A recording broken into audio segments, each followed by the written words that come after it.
Entry 17. I don't know what the hell Kunz is trying to do right now.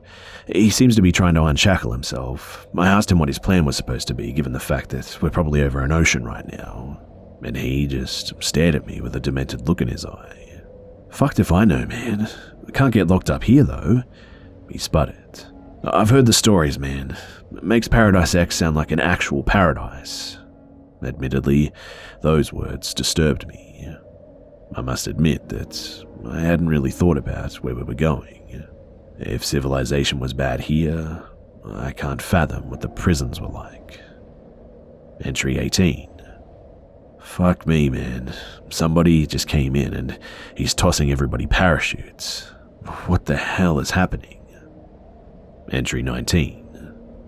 This shit, man, it just keeps escalating. After the guard tossed us the parachutes, he opened the plane doors. A gust of wind hit me in the face as I stared out into the black sky. Kunz asked him what the hell was going on. Low on fuel, the guard gave him a twisted smirk. I can't drop you off, you'll have to make your own way there.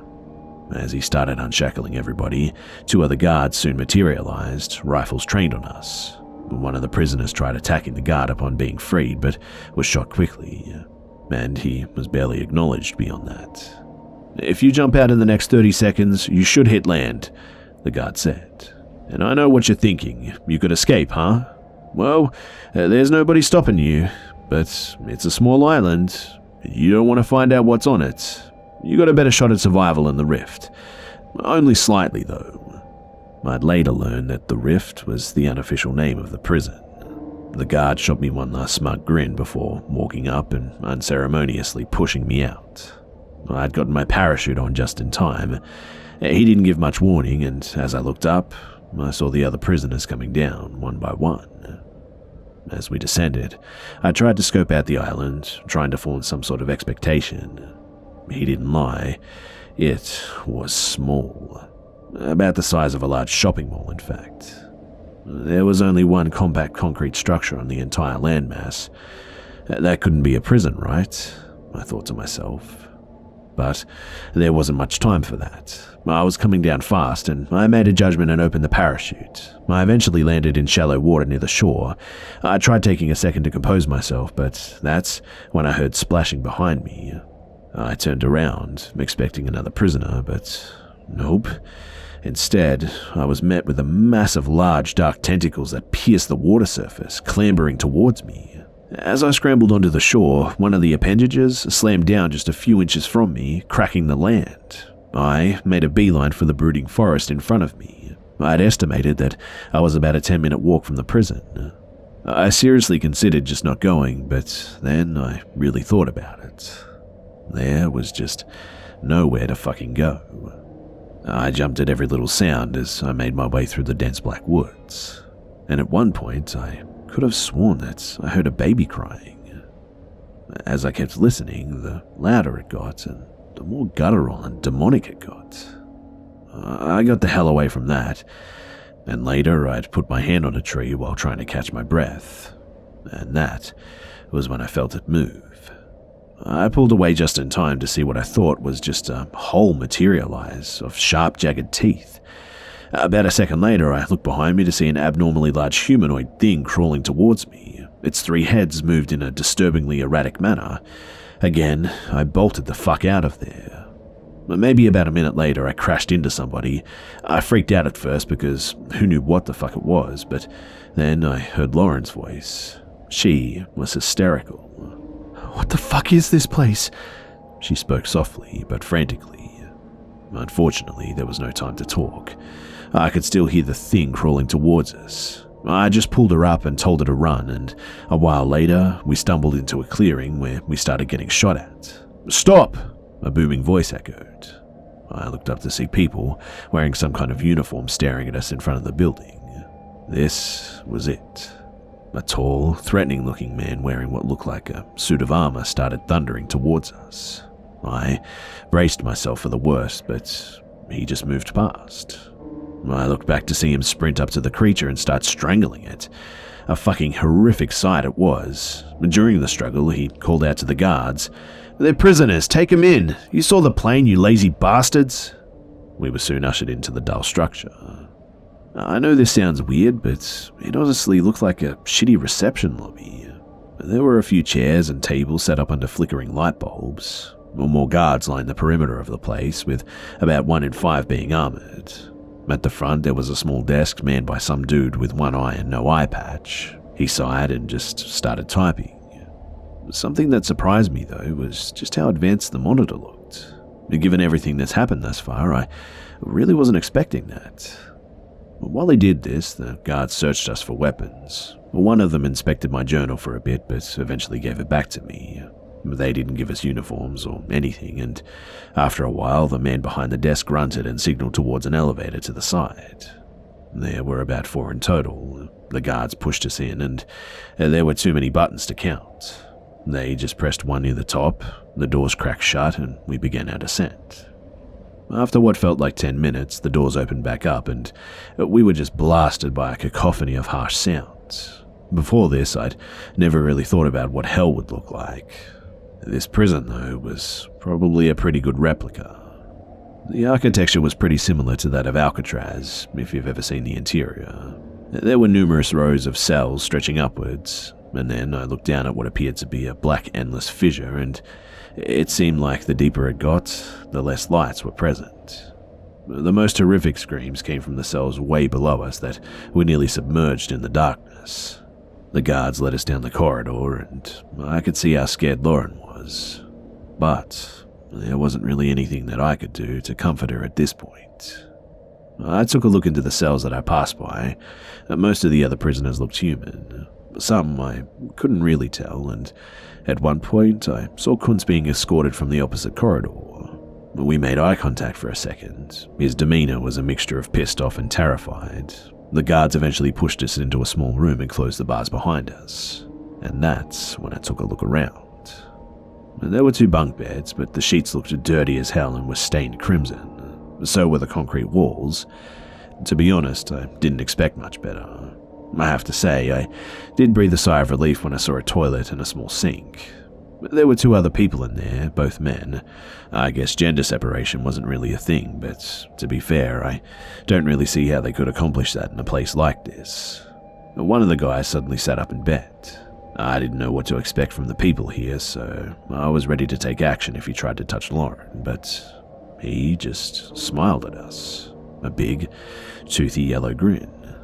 "Hey there, name's Buck Lane." He had a comically stereotypical Australian accent, but he did sound friendly. He walked towards us, arm outstretched. We both shook his hand somewhat hesitantly. I questioned how somebody could be in a place like this and still have any semblance of cheerfulness, and I asked him of that. He gave off a dry chuckle. "Yeah, well, it's probably better not to think about that, eh? It won't do you any good.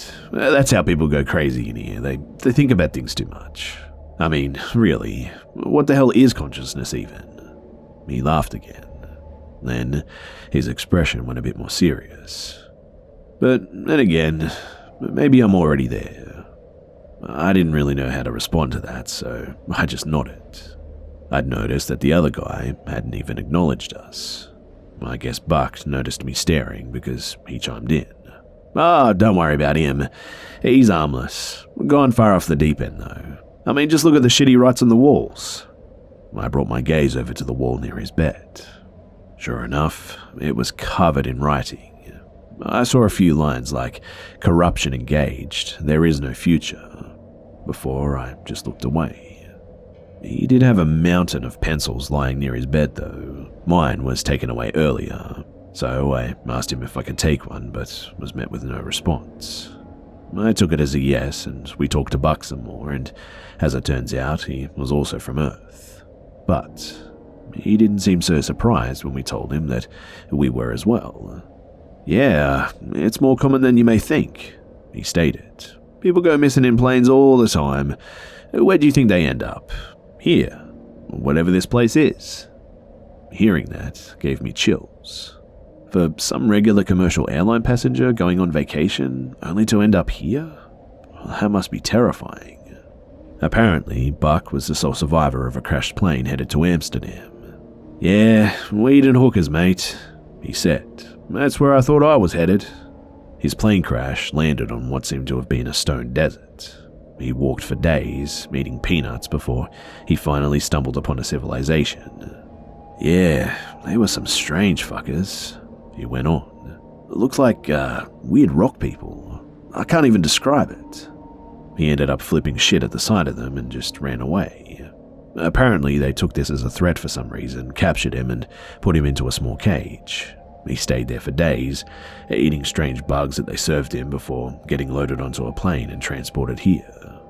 Yeah, if I went to jail on Earth, there'd usually be a reason for it, but not here, mate. After that, he told us more about the prison.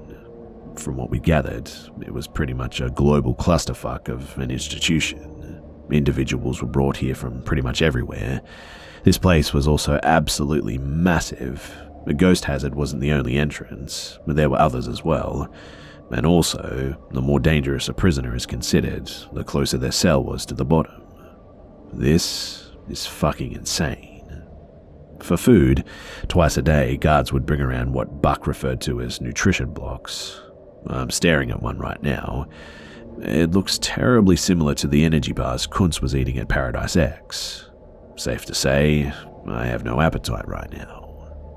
Another similarity to Paradise X stems from the fact that this place was also essentially lawless. As long as you didn't attack guards, steal food or resources, try to escape or cause a general large-scale uprising, you pretty much had free reign. Nobody had any obligations to step into conflicts that didn't directly affect them. However, this is the part that really fucking sucks. A good portion of the day was to be spent on manual labor. It was a lot of general maintenance work, but most of it was supposed to be spent down in the hole, a large cave system that had been dug through and excavated by prisoners for years. Nobody really knew what the point of it was. A lot of people just assumed that it was for discipline, but there were some other theories. Yeah, we're digging for something, no doubt about it, Buck exclaimed.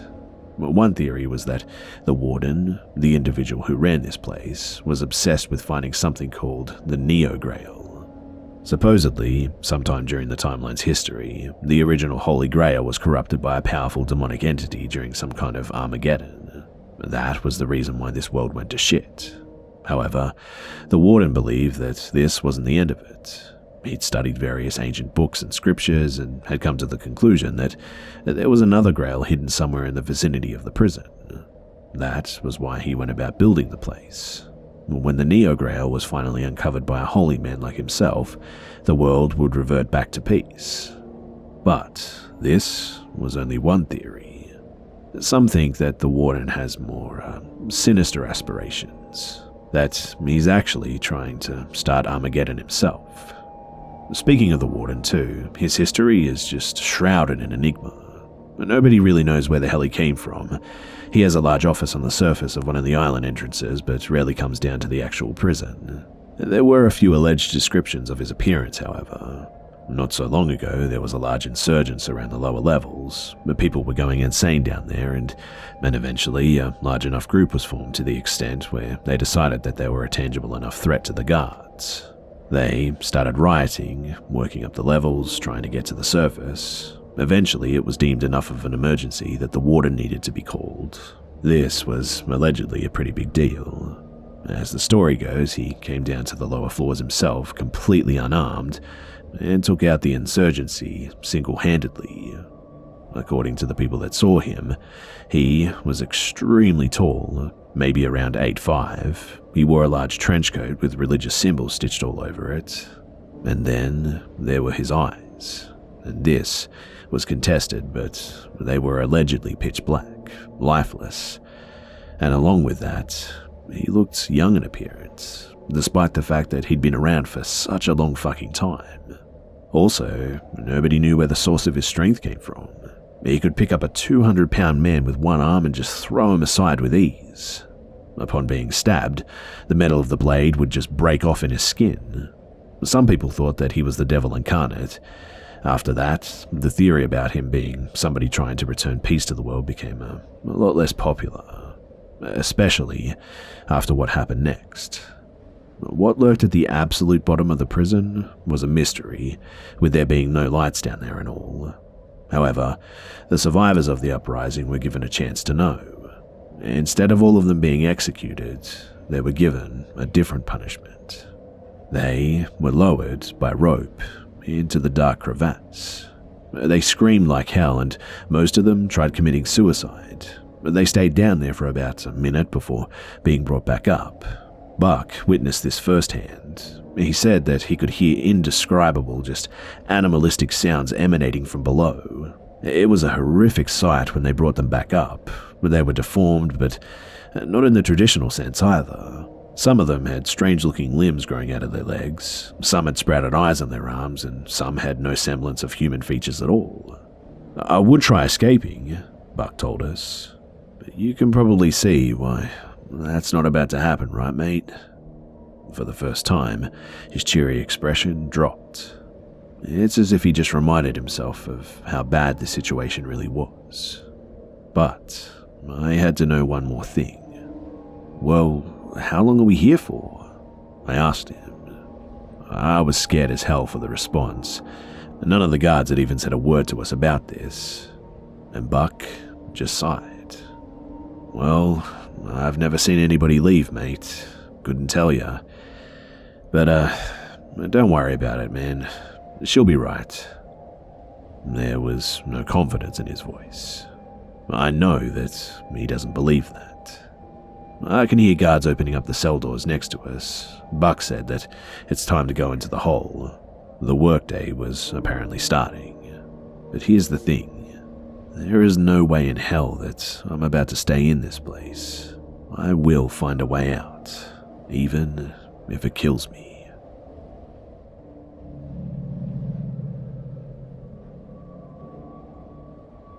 Hey guys, so sorry for the long wait. The job's been pretty unforgivable lately.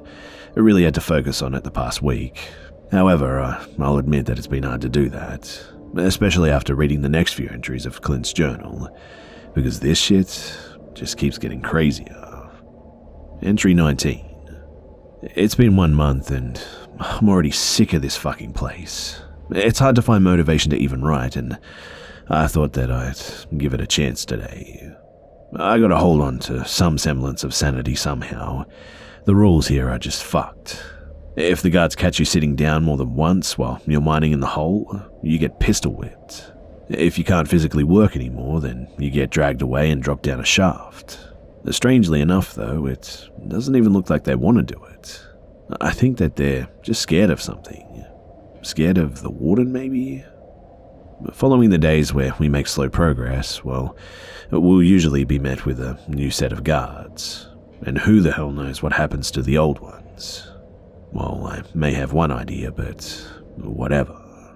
The new ones are always harsher too, but it's hard to blame them. I guess they have to be. But honestly, I don't know how much longer I can keep this up. People drop like fucking flies here, and I haven't had an opportunity to formulate an escape plan. Hell, I've got nobody to talk to other than Buck and Lauren. We don't get leisure breaks, and we stay in our cell for about 10 hours before being herded into the mine. We stay in our cell for about 10 hours before heading back into the mines.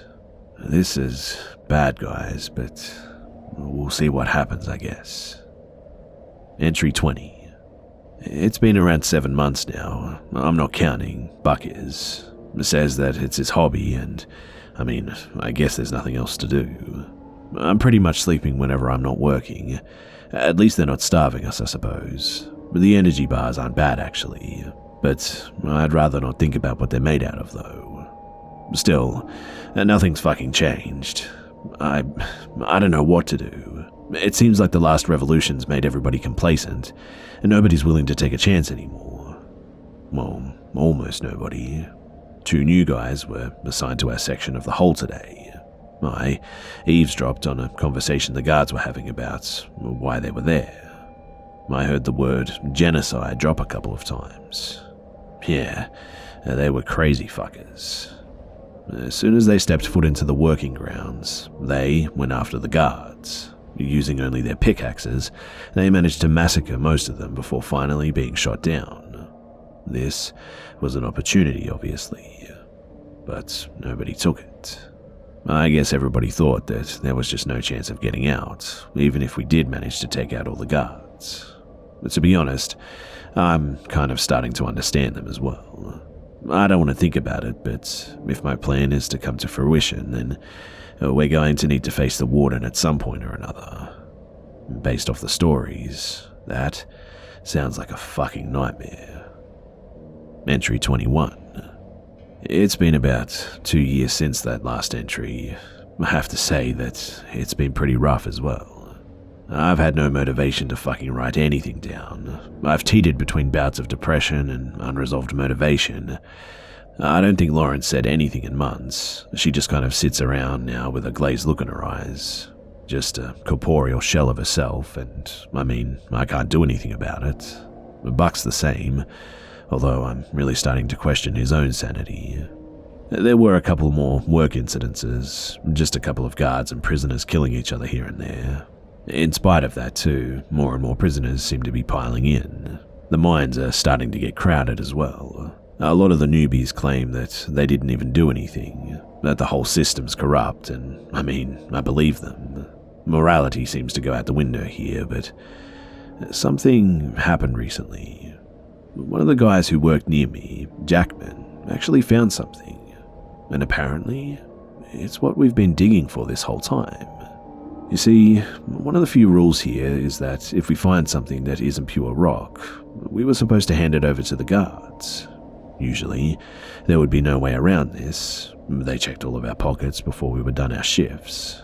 However, it's pretty obvious that the guards themselves don't really want to be here either. In fact, a lot of them are forced into it, mere prisoners themselves. Smoker was one of them too. Not his real name, but you'd rarely see him without a dart dangling from his mouth. It was one of the few guard privileges that they had, so the name just kind of caught on. Anyways, years ago, he and Jackman came to a secret agreement. If Jackman ever found anything, he would be the first one to search him.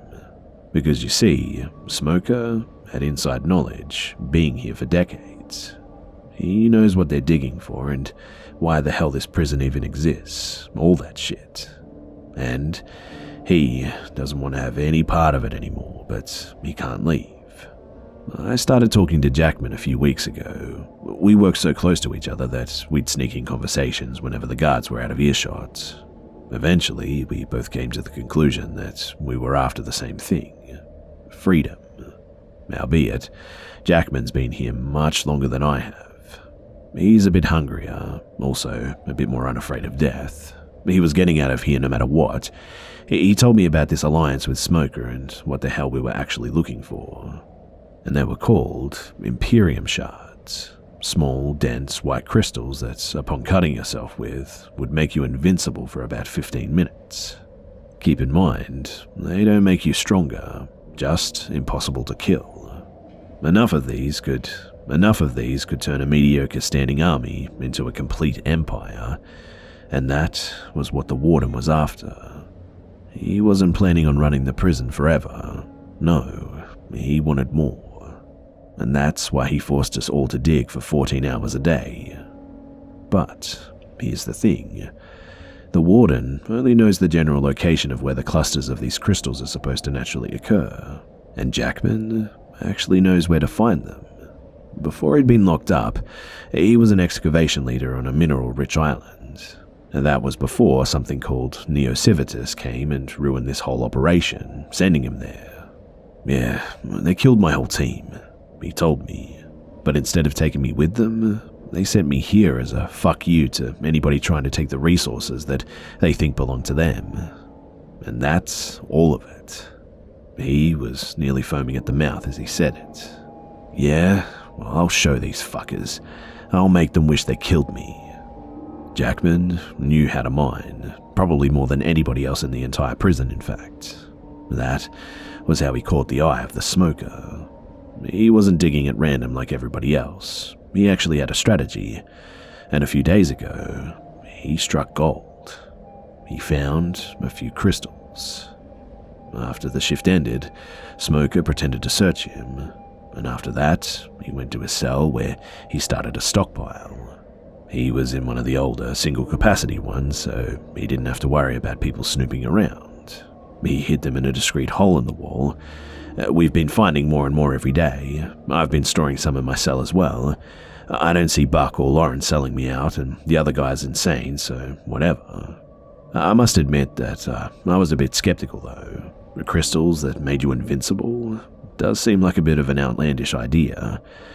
In retrospect, though, I guess nothing's too strange for this world.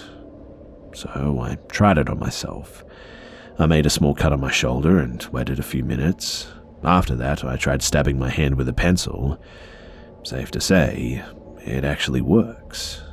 Jackman told me to start recruiting anybody that I really trusted, because a revolution was brewing. I've informed Buck and Lauren about this, and they seem optimistic. The other guy in our cell's still insane, so I didn't bother, but it seems like something's changed. And I cannot fucking wait. Entry 22. It's been about another 6 months now. Our little group's grown to about 80. Most of the guards in our section are actually even in on it, through Smoker's persuasion. In addition, we've mined more of those crystals than we know what to do with, and it's just a matter of time now. Entry 23. It's been 3 more months, and we've got 600 in on this now. We've pretty much convinced everybody in our mining section, and they've gone and convinced their cellmates. All the guards are now part of this as well. There were some warden loyalists, of course, and all we had to do is get rid of them until we found suitable replacements. However, we're going to need to act quickly. The original plan was to get 1,000 plus people from all around the prison, but we seem to be drawing in a lot of suspicion. I mean, we can't just kill all the guards who are here voluntarily and hold allegiance to the warden. There's just too many of them, and they're getting antsy as well. Some cells have already been searched. They haven't found any of the smuggled shards yet, but there's no way in hell that I can hide all the ones that I have if they search mine. But I guess we'll cross that bridge when we get there. Entry 24. A few more weeks have passed, but we can't afford to keep this going. Jackman got searched yesterday, and of course there was no way of hiding all of the shards, so he just killed the 2 guards and stuffed them under his bed. We had to create a quick plan, and at this point we've gotten at least 800 people ready for this. We had to create an impromptu plan, and now it's happening tomorrow. Once the guards come around, unlock our cells and start leading us to the hole, we strike. If they're loyalists, we'll kill them. If they also want out, well, the more the merrier, right? After that, we'll start making our way towards the surface. The elevators will probably get shut down, as they did during the last revolution. We'll just have to use the stairs. I estimate that there's about 30 floors above ours. Shouldn't be a problem, really. According to the guards, there's a bunch of planes and boats on the surface of the main entrance that we can use to get the hell out of here. And where we're going next? I don't know. Baby steps, right? As for the warden, he can't take all of us, especially if we have these shards. The last revolution was also considerably smaller than this one. But I don't know. Maybe I'm just being too optimistic. I guess we'll find out soon, though. Even if I don't make it out alive, at least I wouldn't have died complacent, rotting away in this shithole. And at least I would have done something interesting. Entry 25. Well, I was fucked. If I sound a bit discombobulated, it's because my whole body hurts right now. I can barely fucking move. Anyhow, the plan didn't really go the way that we expected it to. Let me explain. It all started during the middle of the night. I woke up in the dark to gunshots being fired off somewhere near us. That's when I heard our lock being opened. As it turns out, the suspicion had reached a boiling point. They decided to do a thorough search on all rooms. I scrambled towards my shard stash, managing to slash my wrist just as a guard started pulling me away. He took the butt end of the rifle and slammed it into my chest, but I didn't feel anything. From the solitary dim flickering light bulb above, I could make out his face. One of pure shock. He shot at me a couple of times before I managed to disarm him. The other guard just ran away. I looked back to see Buck and Lauren waking up from the commotion. and it was now or never. We filled our pockets to the brink with the shards before heading out. As soon as we did, the lights came on, which meant that the war had officially started. I watched as the guards got tossed around and executed by the now invulnerable prisoners. I started running along the corridors while getting shot at from all angles, with Buck and Lauren close behind. We scrambled up the stairs, getting closer and closer to the top. It was apparent that the more and more that we made it up, the more and more guards were being sent down. And that's when we realized something. We could handle groups of 3 or 4 of them, but not an entire fucking army of them. We'd get overwhelmed eventually. I think we made it about 20 sets of stairs before we were met with the fucking cavalry. The corridor was congested with about 6 of those armed guards that me and Lauren saw when we first landed on Ghost Hazard. Fucking hell, I remember Buck saying. What are they supposed to be? A bunch of them started trudging forwards, lugging along massive Gatling guns. I pricked myself with a shard again in anticipation. We ducked into a nearby cell just as the shells started flying. My hand touched something soft and squishy as I stumbled backwards into a wall. It was a prisoner's spilled guts. I shuddered at that, and my heart dropped when I checked my pockets. I guessed that most of my shards had fallen out at one point or another. Luckily, Lawrence was still mostly there. We sat for a while, knowing that we wouldn't be able to move forwards, given the constant stream of bullets. It lasted longer than I'd expected, and eventually, Buck had had enough. Well, fuck it, he said. They can't do this shit forever. He stabbed himself with a shard before walking out, hands up high. I heard him say, "Come on then," before being drowned out by gunfire. I watched as he was slowly pushed backwards by the force. After a while, the stream of ammunition stopped. We rushed out of the cell just as Buck was slowly getting up. His clothes had been pretty much shredded away by bullets at this point. It was a strange sight for sure. However, we realized that a new problem was right there in front of us. Although the guards couldn't hurt us, we sure as hell were not going to make a dent on them. And they also outnumbered us greatly. I looked around to see the other prisoners being tossed down by them into the void. Their echoed screams signified potential doom for us. I looked back in front of me to see the guards approaching. If they got a hold on me, then they'd have no problem just throwing me over the rails. And I don't think the shards would have helped with whatever the hell was down there. I guess Buck and Lauren also realized this because they'd already started running the other way. However, their paths were quickly blocked by a couple more armored guards that had jumped down from a higher level. But to be honest with you, I thought that we were goners right there. And then, I didn't see any way out of it, but we backed into another cell right as the guards closed in on us. I was considering slitting my throat just to avoid whatever the hell was down in that pit when I realized that I couldn't. I'd cut myself with a shard mere moments ago, and I just closed my eyes in preparation. I felt myself move forward a bit before being shoved to the ground. I opened them in confusion. One of the other guards had dragged the one that was pulling me and pushed him over the rails. I watched as he went after the others, and it was a guard-on-guard fight. I didn't move for a while, and I was just too stunned. Eventually, one of the guards stumbled back into the cell we were in. He looked up at us, panting heavily. It was Smoker. There was blood running down his face, and he said, "Oh, the shard ran out. This ain't gonna work. We gotta get the hell out of here." At that, I snapped out of my trance. All of us got up and started booking it down the corridor. I took a quick glance behind to see 2 armored guards sprinting right at us, gaining ground every second. We reached the stairs sometime later, scrambling up to the next floor. We were nearly there too when Lauren was dragged back down by a foot. I watched in horror as she was lifted up, ready to be tossed at any second, and that's when I heard a voice coming from above us. "Get out of the way!" I looked up. Kuntz was standing right there. He looked half dead with bloody wounds just covering a good portion of his exposed skin. Despite that, he was holding what looked like a large fucking rocket launcher. I did what he said, moving out of his shooting path. He fired it, stumbling back as he did. The rocket made a direct contact with the guard, who blew backwards from the explosion right over the rails. The other one was close behind, meeting a similar consequence. Lauren went airborne, barely managing to catch onto a rail as she made her descent. She pulled herself up before screaming out in exasperation, "What the fuck?" She took some deep breaths before composing herself.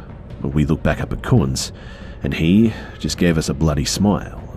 "Hey, you got any more of those crystals? I could sure use one right now." We continued making our way up the floors. At this point, it was me, Buck, Lauren, Kunz, and Smoker who were still in the armor. As it turns out, he and a bunch of the other prisoners had managed to overpower one of the armored guards when they were still being sent down as singles. Unfortunately, Jackman had died in the process. As for Kunz, one of his cellmates had told him about the shards and gave him some weeks before the revolution. However, he quickly lost all of them when he was tackled by a mound of guards. Eventually, he fought them off, grabbing the launcher in the process. I looked upwards. There were only about 4 floors to the surface now, but it was still pretty much war. We sure as hell were not in the clear yet, but luckily for us, the amount of armored guards had drastically thinned down. With Smoker paving a way for us, we just kept running. At this point, we were running dangerously low on shards, but it was the home stretch. We were almost out at this point, but I just had this creeping feeling that wouldn't go away. This thing that just kept nagging at me. Deep down, I knew what it was too. I looked at Smoker. There was definitely a look of frightened anticipation on his face. And that was when it happened. A booming crash from the other side of the prison. It was the warden. Everybody had stopped to take in the massacre that was occurring some distance away from us. He was far enough away that I had to squint, but I could make out what he looked like. He towered over the regular prisoners. I think 8'5" might have been an understatement. His skin was pale white and he had long, slick-back silver hair. His trench coat was bloody, sweeping along the floor as he moved. That was another thing. He was fast. I observed as he sliced through multiple prisoners simultaneously. He was wielding an extremely large sword that nearly resembled a butcher knife. Whatever prisoners that were invulnerable to the knife, he simply tossed into the blackness below. I snapped back to reality when the ground started shaking. I heard a deep, guttural roar coming from the chasm below. I guess whatever the hell was down there had been disturbed by the amount of bodies coming its way. At this point, the warden had completely finished off the prisoners around him. A stampede of people was starting to run our way, running from the warden. He looked in our direction, and that's when I joined the herd.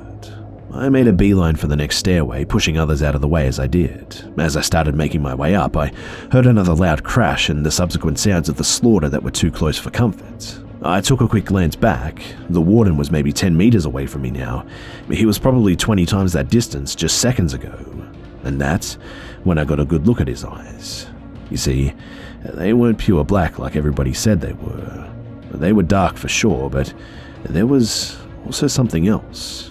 When I caught his glare, I didn't feel like I was looking at one man. No, I felt the anguished eyes of thousands staring back. That's the best way that I can explain it. Before I could realize what was happening, though, he charged at me. I think he tried grabbing me, but it just didn't quite work out. Instead, I was flung onto the top floor, and I was met with sharp, unexpected pain. My shard had just run out. Still reeling from the sting, I looked around and located the exit. It was surrounded by dead guards and had prisoners pouring out of it at a torrid rate. My skin prickled as I felt a warm breeze for the first time in years. I ran for it, faster than I had ever done so before, ignoring the intense aches in my legs every time I took a stride. As I was nearing freedom, I heard another crash some distance behind me. I didn't need to turn around to know what it was, though, because the warden was on the top floor now. I stepped out onto what looked like a combination between an aircraft carrier and an industrial dock. I watched as planes and helicopters soared away. There were no more aircrafts on the ground, only ships docked at the edge. Amidst the crowd of people, I spotted Smoker and the rest of them. I called out to him, and he turned to face me and gestured for me to follow him. We started running towards what looked like a smaller-sized cargo ship. Eventually, we made it on, and there were roughly 20 other people waiting for us, including Kunz, Buck, and Lauren. One of them called out, "That's enough, guys. We gotta leave now." "No, we can't yet." Smoker barked back at him. He turned to me and asked if the warden was still coming after us. I nodded. "Fuck," he shouted. He followed up by telling us that since we were in a ship, we wouldn't be able to evade him if he ever reached the surface, that is. He'll destroy each and every last ship that tries to leave this place, he said with a tone of desperation. I asked him what the hell we were supposed to do then. He sighed before speaking. Apparently, there was an absurd amount of explosives attached underneath the carrier. This was essentially a failsafe in case of a major disaster, like what was happening right now. However, since the guards were pretty much dead, nobody had detonated them yet. If we can trigger it, that would probably take care of the warden, Smoker said hesitantly.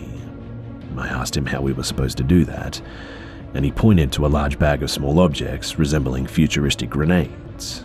Well, that should do the trick. All it takes is one person. At that moment, the warden burst out onto the strip. All of the prisoners that were still alive had pretty much escaped at this point, so he hesitantly turned his attention to us. "Fuck me," Smoker said under his breath. "Well, I guess this is it." He reached back for the bag of explosives, but they were gone. "It's all right, mate." We all turned to look at Buck. He had slung the bag along his shoulders and was holding a pistol.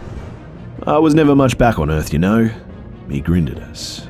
"At least I'll go out with a bang." He hopped off the ship. "You guys better get going, yeah? No need to thank me." And those were the last words that he said to us before walking casually towards the advancing warden. None of us knew what to say. We just knew that we had to get out of there. And that's what we did. We left without Buck. We watched as he held the bag of explosives up, almost tauntingly. The warden stopped in his tracks. He started backing up. The ship also started picking up speed. By the time that we were a good distance away, we saw the explosion. And boy, it was a nasty one. A wave of heat hit us as we moved across the water, miles away from where we first started. It's been a few hours now, and nobody said anything. And I guess there just isn't a lot to say, is there? Or they could just be enjoying the peace, I suppose, because it's really quiet out here, tranquil. I almost feel at ease, in fact. Almost. Where we'll end up next, who knows, but I don't have high expectations. And Buck, I know you told me not to do this, but thanks, mate.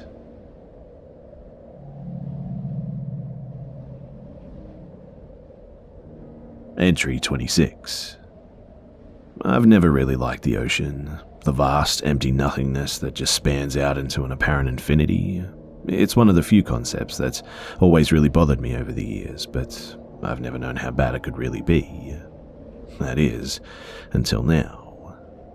The serenity of the calm sea didn't last too long. As Dash, the ship pilot, carried us along the black waters, I started feeling a sense of urgency in the air. I couldn't explain it, but I could tell that everybody else felt the same way too. They all looked uneasy for some reason. And I soon realized why. Not far up ahead, there was an area in the water that was just a bit darker than the rest, and it also seemed to be moving. We all just eyed it with caution, not entirely sure of what the hell it was, but I don't think any of us expected what happened next though. Something started rising out of the water. It was a ship, almost like a submarine of sorts, but it looked old and rusty. In fact, it was hard to understand how it was still even functional. As it bobbed into our path, Dash started steering away from it. At this point, our weapon selection was dwindling. We had about 8 rifles, 3 pistols, a bunch of knives, and limited ammo. Smoker still had the armor, but it was damaged to hell. But there was a large cannon mounted to the bow of the ship, but there didn't seem to be any ammo for it. Safe to say, we weren't very prepared for an assault. The top of the ship soon opened, with a gloved hand bursting out. We trained the few weapons that we had on it, and what I assumed was a man then propped himself up onto the surface of the ship. He was wearing what appeared to be a military diving suit. It got a bit stranger upon closer inspection, however. The suit, it looked to be decaying. It was old and tattered, and I could see erratic eyes moving behind the cracked glass of the goggles. More of them started climbing up until there was nearly no room for them to stand on. That's when I noticed that they were all carrying weapons. Most of them had rusty iron bars, while others had what looked like axes attached to chains. None of us flinched as we made our way past them.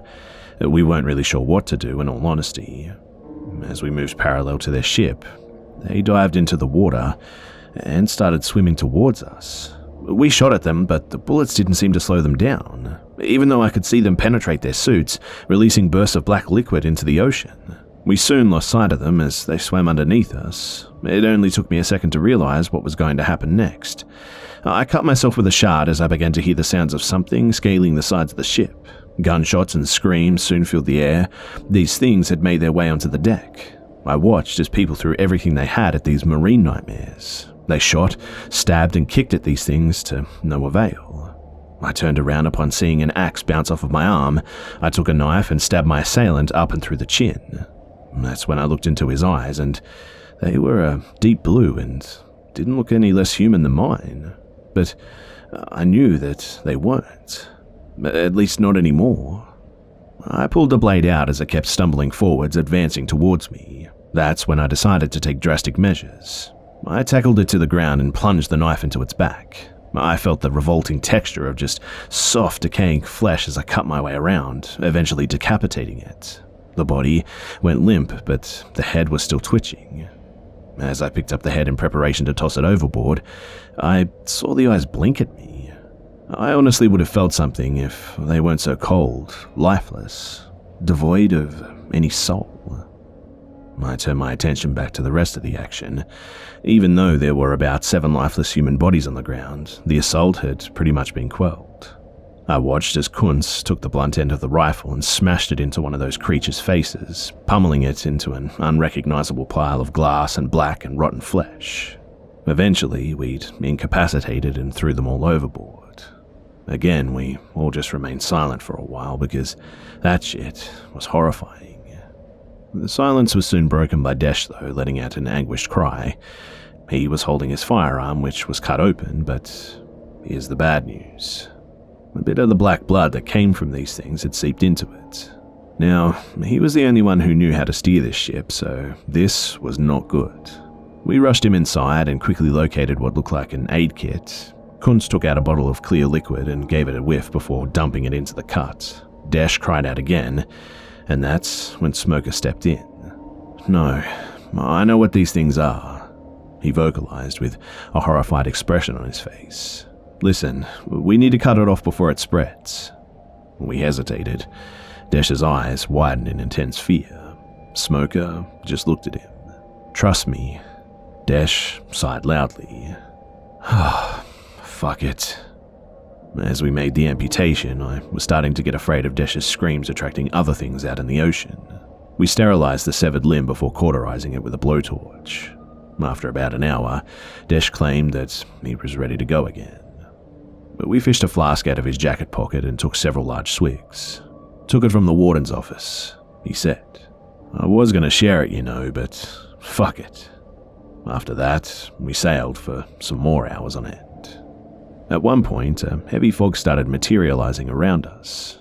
As we got ready for another assault, we started hearing whispers coming from nowhere in particular. Dark, anguished whispers, saying things that I could have gone infinite lifetimes without hearing. Luckily, though, nothing attacked us. There was also an instance where we thought that we could see an island in the distance. As we tried heading for it, it actually started moving, and an ungodly moan echoed towards us as it suddenly submerged itself into the water. Safe to say, this ocean was a peculiar place. Not somewhere where you'd want to be, but interesting nonetheless. About a few hours pass and we're getting worried. We only had about 5 of those prison energy bars left for the 13 of us. We also had no drinkable water. And to make matters worse, Desh's veins had started turning black, and they were protruding violently out of his skin now. He was also sick, nearly slipping into his own puke every minute or so, and from what I could tell, there were small worms writhing around in the vomit. "Guys, if I turn into something, shoot me on the spot, alright?" he said to us in a hoarse voice that was much deeper than his natural tone. "In the meantime, I'll get us as far as I can." I felt sorry for him, of course, but there was no time for sympathy. We desperately needed to get onto land. A few hours pass, and Desh is barely alive now. His skin was bulging in and out, and he seemed to be having trouble standing up. But just up ahead, we finally saw land. It sat there, just waiting for us. Then, out of nowhere, Desh fell to his knees, projectile vomiting just everywhere. I stepped back, away from the squirming creatures now slithering towards us in this revolting liquid. Shoot me! Desh uttered out. We thanked him before fulfilling his request. One bullet and his suffering was ended. We watched as his body twitched a bit before ultimately just going limp. The ship eventually drifted onto the shore where we hopped off. As we were wandering around the sandy surface, we hit with this metallic tinge lingering in the air. And obviously, this didn't mean anything good. Other than that, though, the island seemed pretty typical. Actually, from all the places that I've been while here, this resembled Earth the most. Before hitting land, we'd rationed out the remaining shards amongst us. Everybody got 2, except for Smoker, who got 3. Fair enough, I suppose. As we headed into the forest, we started seeing animal carcasses just everywhere, even ones the size of elephants. Their guts had been gouged out and left to the flies, and the smell was horrific. And obviously, after seeing that, we were on high alert. At one point, we'd come across a large tiger-looking thing, and we'd prepared for an attack. However, it seemed more scared of us, if anything. About a few minutes later, we realized what it actually was scared of. We stumbled into a clearing, and I could hear the sounds of something wet near us. It was quiet, but I strained my ears to make it out, and it almost resembled somebody picking out on a buffet. Then, a few seconds later, I heard somebody call out behind me and suggest that we take a break. They said it in a rather loud voice, and as soon as he did so, all other sounds stopped. I noticed it, and so did Smoker. Everybody else seemed oblivious, but the foliage around us started rattling. And then, all hell broke loose. These things just burst from the woods and lurched themselves towards us. They were about 3.5 feet tall and seemed to alternate between crawling on all fours and stumbling upright. Their pale skin had a reddish glow to it, and their ear-piercing shrieks made me want to deafen myself. But they had a multitude of pure red eyes covering their face and large mouths full of razor-like teeth. But as horrific as they looked, they weren't actually too strong. As one tried to jump me, I reflexively batted it away with my rifle. And even though I only used about half of my strength, the blow sent it flying into a tree. It let out a shrill cry before trying to limp back towards me. However, they weren't so easy to deal with in groups. I observed as they overwhelmed the other prisoners, tearing them apart with their teeth and claws. But there were too many of them, and I looked around and locked eyes with Kuntz, Smoker, Lauren, as well as the few others that were left. We were getting the hell out of there. In the moment, I'd forgotten about the shards completely, and I didn't even bother using them. We started running, with twigs and branches hitting us in the face every now and then. I took a quick glance back at one point, and the creatures were barely keeping pace with us, which meant that they weren't so fast either. However, that didn't fix the fact that they kept jumping out from the woods on either side of us, and I felt some of their claws dig into my skin as I flung them off. Eventually, though, we lost those things and broke out of the forest. However, that didn't mean that we were safe. We found ourselves on another beach, filled with people this time. Or, at least, that's what I thought they were at first. But they were walking slowly, seemingly moving without any purpose. And then one of them turned around. There was only one word that I needed to describe them. Zombies. With greyish decaying skin and rotting teeth and sunken eyes. I wouldn't know what else to call them. It started limping towards us, with the rest following soon after, and at this point, we were all already tired as hell. But we had no options. We were surrounded in front and had the forest behind us. We were about to take our chances back in the woods when Lauren pointed something out in the distance. It looked like a cluster of watchtowers. And that seemed like a better option, so we went for it. But we knew that the shards wouldn't actually close up our already existing wounds inflicted by the forest creatures. That meant that we couldn't get too close to the zombies. I mean, we all saw what happened to Desh after all. We also knew that we were running low on ammo, so the shots had to be precise. Every missed bullet was an inch closer to a horrible death, and eventually we ran out and were forced to use the rifles as blunt weapons, which was dangerous as all hell. Nevertheless, we were getting close, and I was starting to make out guards sitting up on top of the towers, and they seemed to be helping us by shooting up the zombies. Half of them had firearms, while the rest were using what looked like crossbows. I saw them throw down some thick ropes that I assumed were for us to climb on. As I got closer and closer to the tower, I could tell that it was fortified with metal. I watched as Smoker and the rest of them jumped onto the various ropes of the surrounding towers, simultaneously climbing while being pulled up by the guards, and I did the same. As I pulled myself up onto the tower platform, the guards instantly pointed their weapons at me. To be honest, nothing surprised me at this point, so I just put my hands up, and what I assumed to be their leader quickly told them to back down. I would later learn that his name was Brax.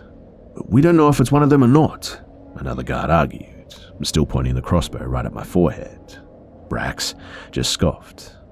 "Is that a joke? Look at him. Look at his weapon." I asked him what the hell he was talking about, what I supposedly was one of. Neo Civitas was his response.